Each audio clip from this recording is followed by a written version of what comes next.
Hello, this is Veterans History Project. My name is Walter Little. Today's date is February 27th, 1916, and we're at Metro East in Gresham, Oregon. Today we have with us Jerry Larsen. And Mr. Larsen, could you tell us where you were born? I was born in Portland, Manual Hospital. And you grew up here then? Yes, Ockley Green Grade School and Jefferson High School. And do you have brothers and sisters? One brother, 7 years younger. And did he ever go into the military? He went in the Marine Corps. Marine Corps. And he was a chemical biological specialist in the Marine Corps. And you went into? I went in the Navy. I enlisted in 1956 when I was still in high school and joined Security Group 13-5 was the name of it, down at Swan Island, which is here in Portland. And we had weekly meetings, and I was going to join the reserves, go on 2 years active duty that was required, then come out and go to college. Those plans changed a little bit once I went on active duty. So how is it you chose the Navy? Well, my father had not been in the service, and nor had any of my grandparents, and the Navy was here and available, and it just appealed to me more than any other service. And you went to basic where? At the Naval Training Center, NTC, in San Diego. And what is your MOS? Well, the security group that I was in, the rating that the enlisted people had was, we didn't really have MOSs in the Navy per se. We're communications technicians. And the school for that was down in Imperial Beach, California, just south of San Diego. And so that's what the security group was all about. It was top secret crypto type stuff, and the school in Imperial Beach was in the middle of nowhere with 2 barbed wire fences around it because of the classification issues. So is it basically in the desert then there? Pretty much in the desert, yeah. Not clear over in the Mojave or that, but the open area south of San Diego where Imperial Beach is. And when you finished that, were you assigned to a ship or? Well, I hardly finished. I was about 2 or 3 weeks into school, and I was receiving code on a typewriter, was what our training was, at evening class, and walked into class one evening. The chief petty officer who was training it looked back at me and said, "Pack up your sea bags, Larsen, you're through." I thought, my goodness, what something go haywire with my clearance. They did a complete background investigation. Well, what it was the orders for the Naval Academy Preparatory School, NAPS, back at Bainbridge, Maryland, and this was like November. So I'd hardly started school, was still a seaman apprentice, so I went back to the Naval Academy Prep School at Bainbridge. And in fact, here's a picture of me at 18 that is when I was at NAPS. That was in our yearbook.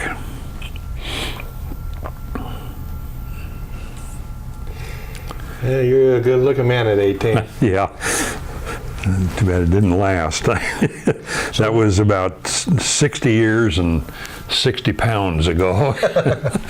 But so I spent several months at NAPS, and we took the college board exam, and from there, out of 400 of us or so, I think it was 145 of us actually entered the Naval Academy from enlisted ranks. That was the way you got in if you'd been enlisted. Typically, it's congressional appointment to get into any of the service academies, West Point or Annapolis. And how long were you in when this happened? Well, I'd been on active duty from October of 57, and it was June of 68 that I went into the Naval Academy. So I was enlisted for a very short period of time. Now, at the Naval Academy, I was there 4 years. Most people are familiar with the plebe year regimen and the issues you go through and the rigor with which the academics are thrown at you, and you had to be had to go out for athletics of some sort, either intramural or varsity. Well, I had not been a jock in high school. I really hadn't been, and but you could be a walk-on with the gymnastics team. Now, as big as I am, of course, I was a lot skinnier then, but I was like 6'1", and yeah, that was my first class midshipman picture when I was at the Naval Academy. That was just before I graduated.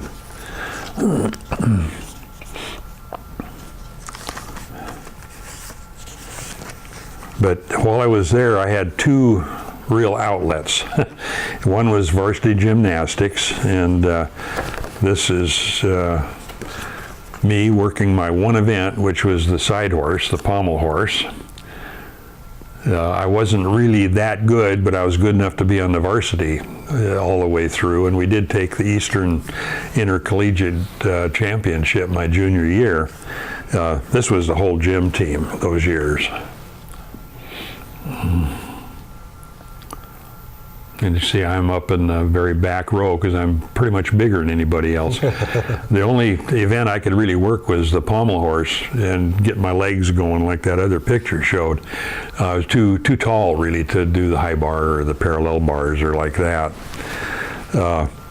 But that was an outlet, and then the other outlet that was probably the biggest thing was the Naval Academy Glee Club was, of course, all male at that point. We had about an 80-voice glee club that I was in all 4 years and did some solo work with them, and I've been really singing my whole life, and I still do. And you said you were singing a baritone?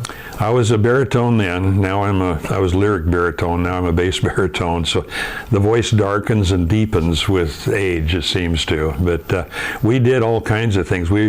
Those years, they made a production number out of it, and we were on the Burl Ives show, the Pat Boone show twice, Ed Sullivan show. Wow. And one year, my junior year, we were the official escorts at the Miss America contest in Atlantic City for 4 days.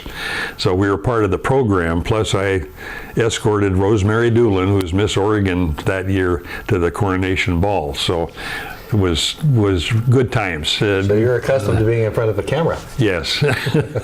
And then 8 of us went to the All-America TV award dinner and program at the New York City Athletic Club. It was the year that Billy Cannon got the Heisman Trophy, and the 8 of us, who was double quartet, we sang the school fight songs, a few bars of them, as they introduced the Heisman people, the McKeever twins, and it was 1960 or 61 that we did that. And where were you stationed at? Well, that was at Annapolis. I was there all 4 years. And then June of 1962, graduated from there as commissioned as an ensign and got a Bachelor of Science and Engineering degree. And then we were obligated those years for four year after following commission. My first duty station was the USS Buchanan. I wanted to fly, but my eyes, I had something called, I was 20/20, the depth perception was fine, but they do a test where your eyes cross at a certain point. Mine crossed too early, called unconverged diplopia, which knocked me out of any flight training, and it was probably good because I wanted to fly A4 aircraft, which were an attack aircraft in those years, pretty much state of the art, and carrier based. And I was in glasses within 6 months after I graduated. So that would support frontline troops then? That would have been, yeah, attacking and strafing and whatnot prior to amphibious assaults or anything where attack aircraft. So heavy ground fire is what you'd be exposed to? Yeah, missiles, surface-to-air missiles and ground fire. But I wasn't able to do that. So I went surface, and I went on the missile destroyer, which was the Buchanan, DDG-14.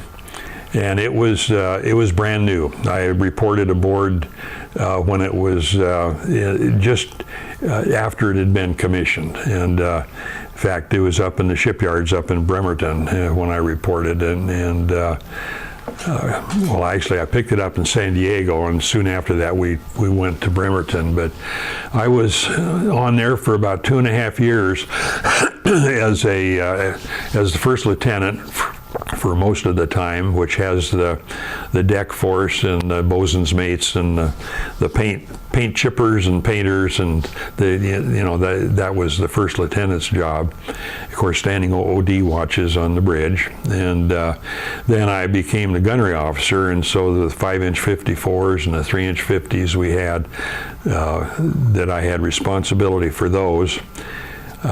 We were, like I say, it was brand new, and it was a missile destroyer. We had the Tartar missile on the stern. It was still almost in beta testing.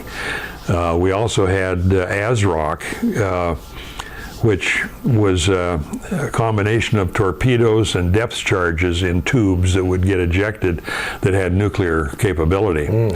And I did not have responsibility for those, but we were, pretty heavily armed considering what was available. Like The cruise, or the time aboard that ship, we had a couple of interesting episodes. One, 1963, we left on about an 8-month cruise to the Western Pacific called Westpac, and we went to Hawaii, had to get a propeller replaced.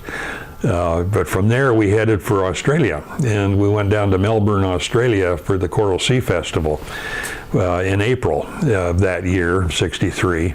The trip down, we had a typhoon chasing us for a week or week and a half. It was coming up behind us. It was on our port quarter, and when that happens in the wave action, smaller ships tend to do this, and it's extreme. And we had a recording inclinometer up on the bridge that measures the degree of list. We hit 44 degrees one roll on that, and we had people falling down, and of course we had emergency lifelines up, but trying to sleep in that. Well, how do you keep a plate on the table? You don't. You get, and no hot food. It's just cold cuts and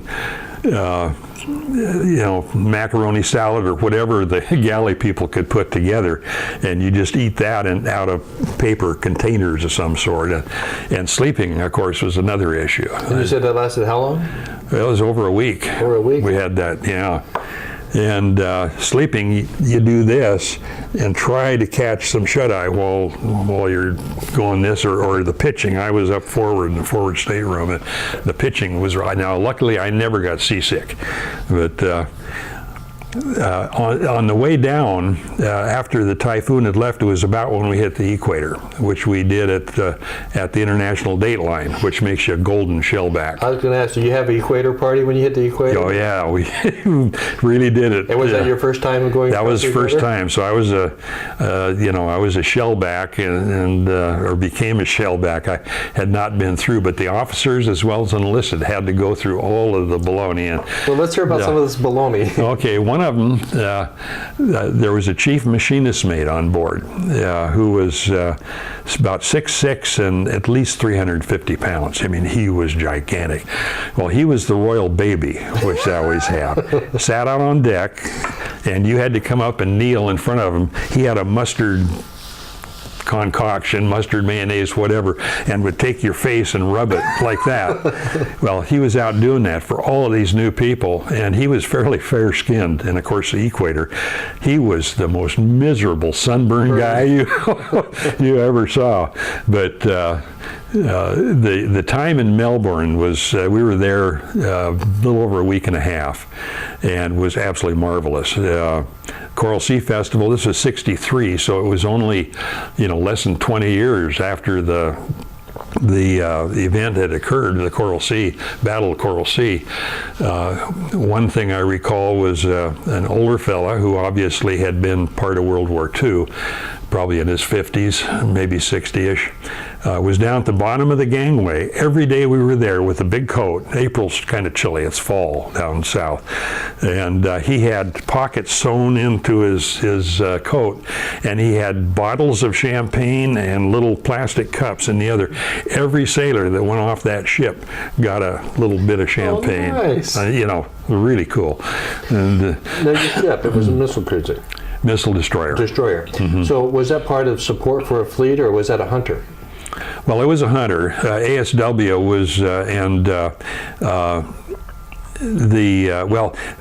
protection of the fleet. It would be one of the outer ships in a carrier task group, where your surface-to-air Tartar missile could be in play, or the guns, Or the torpedoes, and we had a sophisticated sonar system on board, and did do ASW work, anti-submarine warfare work also. So it did and plane guarding. When the carriers would launch planes, we'd take a station either directly astern or over one mic, it was called, and we would be ready to go if a plane got ditched, and go pick up the pilot and rescue. Yeah, so a lot of different functions. And of course 63 was pre-war, and so we enjoyed a lot of liberty. We went to Yokosuka 3 or 4 times in Japan, which got me into Tokyo, and we went to Kobe and Beppu and Iwakuni on the inland sea, which are resort areas. And my favorite was Sasebo, which was down south. The people there are almost like the southern people here. They're a little more laid back, a little less uptight about things compared with Tokyo and like that. Then I remember taking the bullet train when I was going to Hiroshima, as a matter of fact, to see what was there. In Tokyo, the stations, it's underground. It's sort of like New York is with Grand Central Station. The crowds are unbelievable, and they have employees of the rail system. They wear white gauntlet gloves like this, and they're called pushers. And everybody heads towards the door when it opens, and here are 2 of these pushers cramming people into the train. And but once you got in, just the Japanese way of it, you might be this far from anybody else, but nobody's touching anybody, even as crammed in as we were. Just very sensitive of each other's presence and that kind of thing. But went to Hiroshima, and that was kind of an odd feeling, probably the same way that the Japanese feel when they go out to the Arizona Memorial.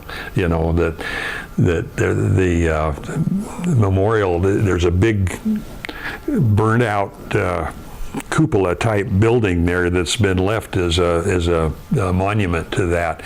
And there were a number of old people that were still living there, and you know, obviously American sailor, you know, the way I looked, and even though I was in civilian clothes, but a lot of them would walk along, and they'd kind of give you this, you know. That, by '63, it was pretty much rebuilt as a city, wasn't it? Pretty much, yeah. Completely functional. And Yeah, it was just really that one area where it was directly where, you know, where Ground Zero had been.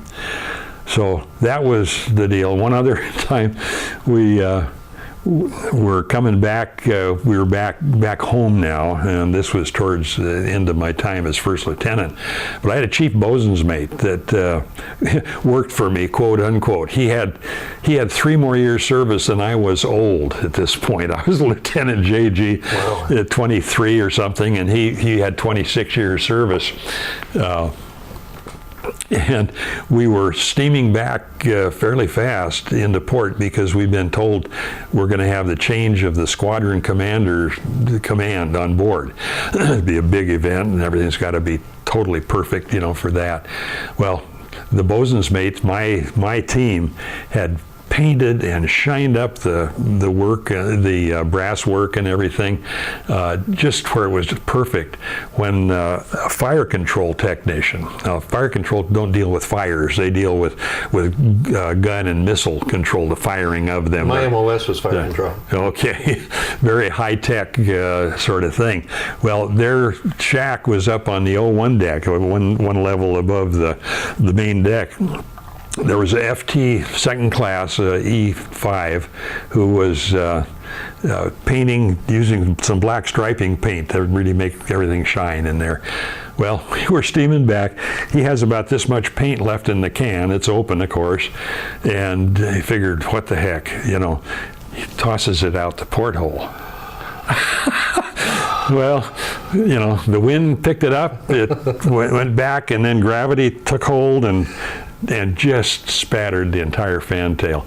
Well, that chief of mine, who was the senior chief on board, you know, he just went ballistic, and that whole gang, including their chief, the fire controlmen, were out day and night repainting and redoing stuff until the chief, my chief, was satisfied. And he said, talked about these technicians with the GCT of a genius and the IQ of a cue ball. You know. I was going to ask you, was there anything left of this guy when they got done with him? No, they were not happy with him at all. But you got everything cleaned up in time for their... Yeah, it went great. And,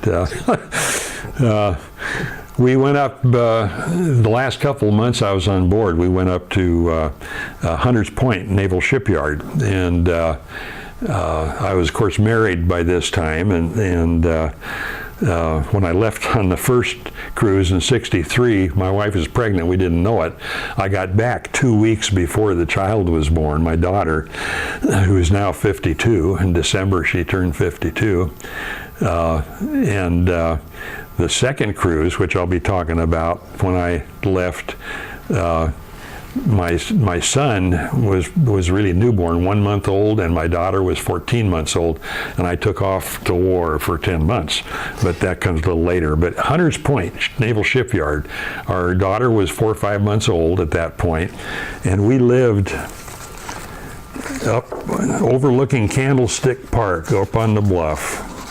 Can we jump back for a minute? Mm-hmm. Where did you meet your wife? She was introduced to me by a gal that I dated myself when I was home on graduation leave, and this was in July of '62. And her name? And her name's Janet, who was Janet McCarty. Got a brother who was a policeman, James Patrick McCarty, Irish, although she's mostly German, but that's how we met. And after I dated her, which I did, I think, the next night, 11 days later, we were engaged, which was kind of remarkable. And was that here in the Portland area? That was here in Portland, yeah. Yeah, she lived in Portland and was going to Portland State. She'd graduated from Oregon College Education, which now is Western Oregon University. It was OCE in Monmouth, and it was teaching. She'd been teaching for a year or so. So you have children, grandchildren? Yep, I've got a girl who's 52, a boy who's 51, grandkids that are 12, 14, 25, and 27. And a great-granddaughter who is 6. Congratulations. Yeah, thank you. And my wife and I, in October, will hit 54 years of marriage. Oh, congratulations. Thank you. And we're still going strong. So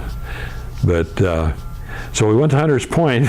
We lived in this place. This is not us, but it was a Quonset hut that was substandard housing in World War II that they put us up there, spam in a can. Wasn't it like the old barracks? Well, it was the structure? You lived in half the Quonset hut. Another family was in the other half. And your windows were up about 7 feet above, and they were frosted, so you couldn't see out. The one we had was kind of on stilts, and that wind would whip up underneath it, up the bluff from Candlestick Park. Here we were on the bluff, and it felt like we were going to get airborne all the time. And in May, my wife never took my daughter out without a snowsuit on. It was so cold. You know, Mark Twain, the coldest winter I ever felt was summer in San Francisco. But, so we went up and lived in Hunters Point. Then I got my orders, got transferred to a new command, ComFibron 7, Commander Amphibious Squadron 7, and I went there as communications officer. And the time that I spent on board there was, of course, we're getting into wartime. This was '64 when I got transferred. Gulf of Tonkin incident was in '64, and by '65 we had gone from about 300 or 400 advisory people to up to 8,000 people, and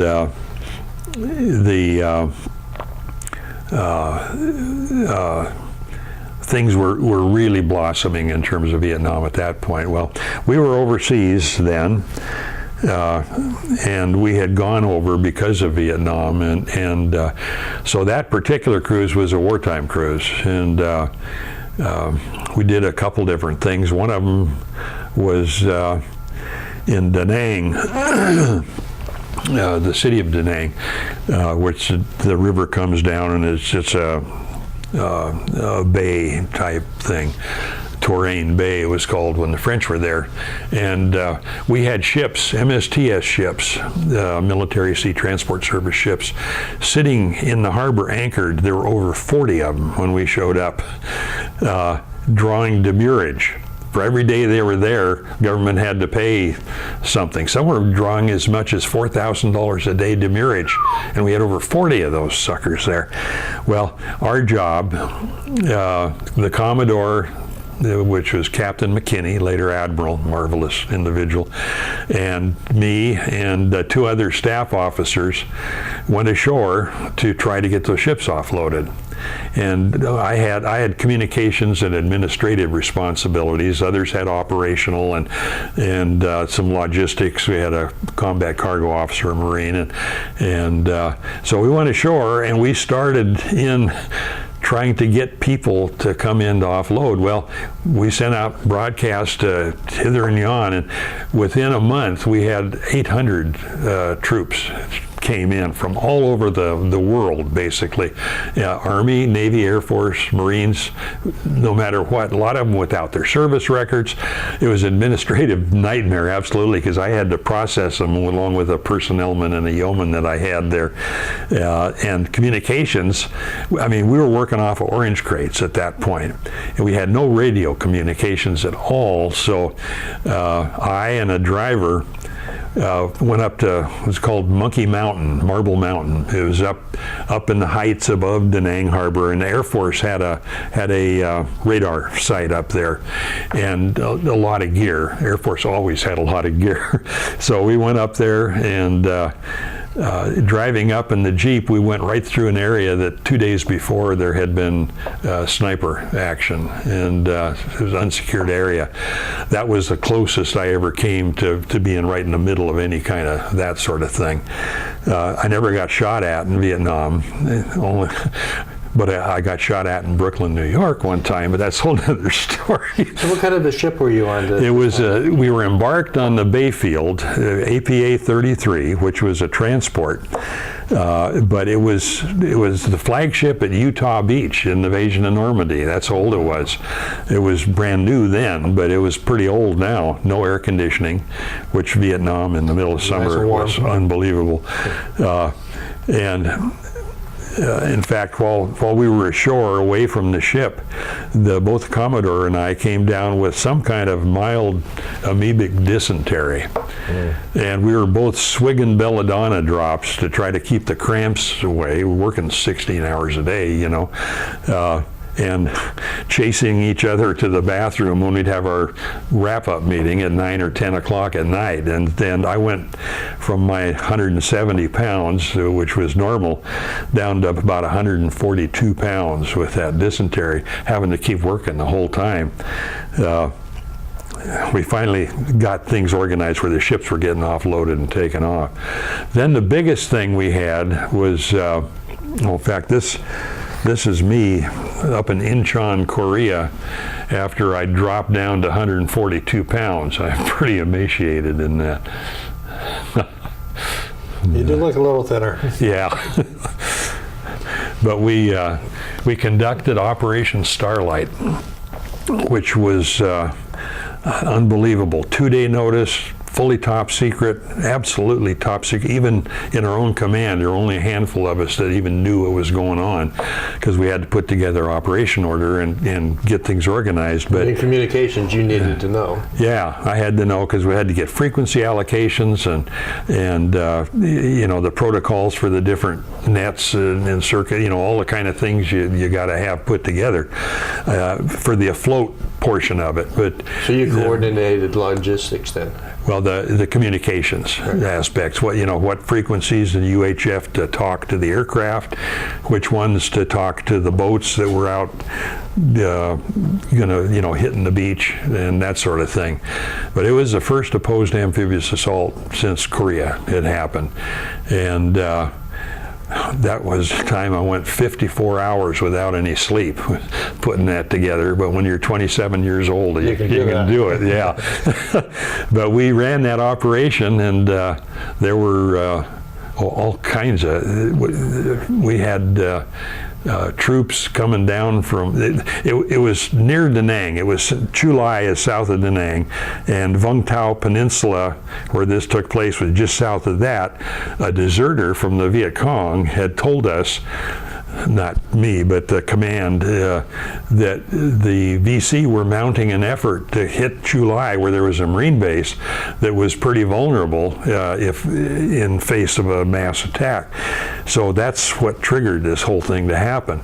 Well, we hit the beach just like the movie All Boats Away, circle and form the wave and go in, and plus we had aircraft strafing, we had vertical envelopment with helicopters, and the end result was well over 600 VC killed.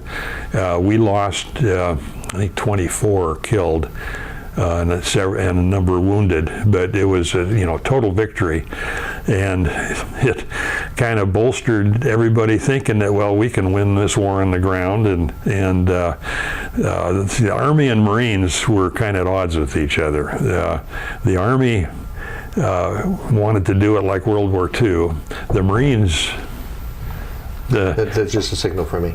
What's that? That was just a signal for me. Okay. So the Marines and the Army. And the Marines wanted to do interdiction and internal type stuff, and the Army won, and it was a disaster. We could not fight a ground war like that. The VC learned from that, and they never again massed in a vulnerable position on the beach, and. So, anyway, that was that episode.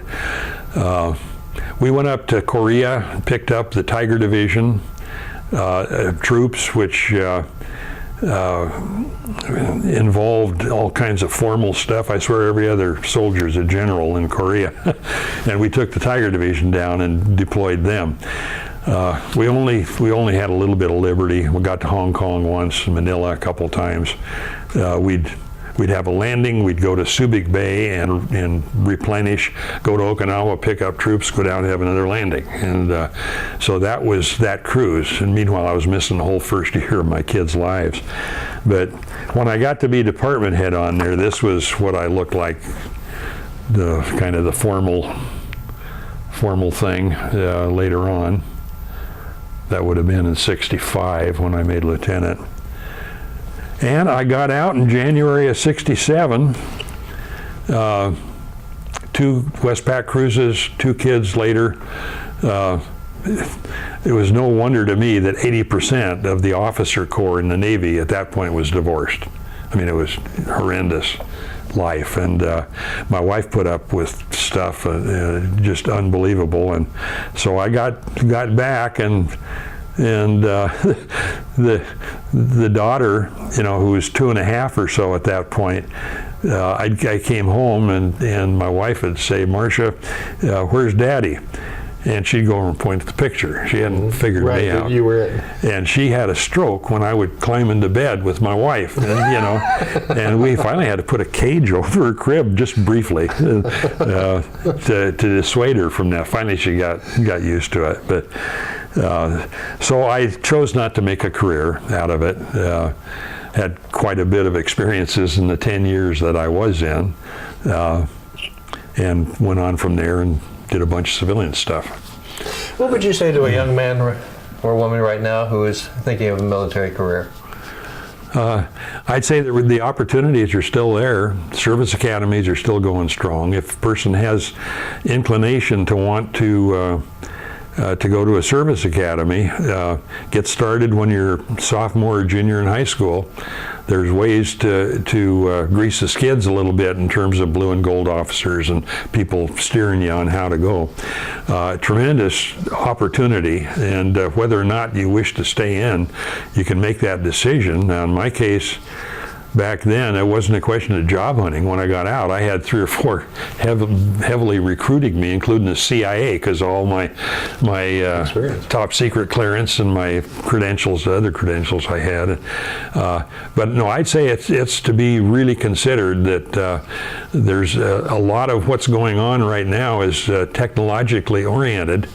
If you can get into that area, even if you're just going to spend 3 or 4 years of an enlistment, the technical expertise you can gain and the schooling you get at the Class A schools and stuff holds you in good stead for when you're going to get out and looking for a job that is, and so many jobs are technically oriented now. How much of your college was paid for by the military? Oh, 100%. 100%? Yeah, it is. You're in the military then, and you're committed, beyond. In fact, we were paid a little bit of cash each month to have for necessities on top of all the schooling being paid for. And my son, he went in for 4 years and got $60,000 for his college, which pretty much paid for it. On the GI Bill? On GI Bill. Yeah. So, and then you get medical for life? If you retire. Oh, if you retire? Yeah. Because you still get some medical benefits just serving, don't you? Only while you're in service. Yeah. I retired from AT&T, and part of that pension was free medical and dental the rest of my life, which was great. Now, you said that you were being recruited by the CIA? Yeah. So what did you finally decide on? Well, I wanted to get back to Portland, and I had Xerox and Eastman Kodak and IBM all knocking on my door. But Pacific Northwest Bell, which was part of AT&T, of course, back then, was the one that recruited me the heaviest, and I wanted to get back to Portland. So I joined PNB and in a management program, and very soon, within 3 years, I was a district level, 3rd level manager, and went through a number of positions. Like I was labor relations director for Oregon, and had several general managerships around Oregon and Washington. And finally, when the big split up took place in '84, when AT&T, split into the 7 operating companies, split off and all that, I went with AT&T and became operations director for Oregon and Southwest Washington, and had that job for about 4 years, and then ended up my career down in Oakland, where I was number 2 guy for the 11 western states in the information system side of it, the customer premises equipment. And at age 50, they came out with a wasn't quite a golden handshake, but was close to it. Immediate pension, free medical and dental for life, and which they've lived up to, and so I grabbed that at 50 years old. My kids are older than that now, and came back to Portland, and then went to work for the state of Oregon for about 8 years, and I was lead auditor for human resources policies and practices, and had a team of auditors, and we did performance reviews of state agencies, and then retired again from that in '98. And then I did some computer project management consulting for a couple of years, part-time. And by the time I could get to my IRAs and my Social Security and whatnot, that was, when I totally retired. So I've been totally retired for 15 years now. So, what did you enjoy the most was it the missile destroyer or the transport or? It was the transport. I had a good job, good relationship with the senior officers, and I had collateral duties, all of them that I wanted. I wasn't standing bridge watches anymore, which I hated. And being a department head and having 5 officers and 65 enlisted men working for me when I was age 27 was great bunch of people, and so I'd say that I enjoyed the most. And they're fairly sizable ships, aren't they? Yeah. So you don't have to worry about rolling in the waves and stuff. You get a little of it if your weather's really rough, but no, this APA handled 13,000 tons of cargo. Oh, wow. And about 1,500 troops, so it was big. Nice. Well, I thank you for being with us here on Veterans History. Well, I appreciate the opportunity to come. We appreciate your service to our country. It was 10 years. And I thank you all for joining us. That's all. Yeah.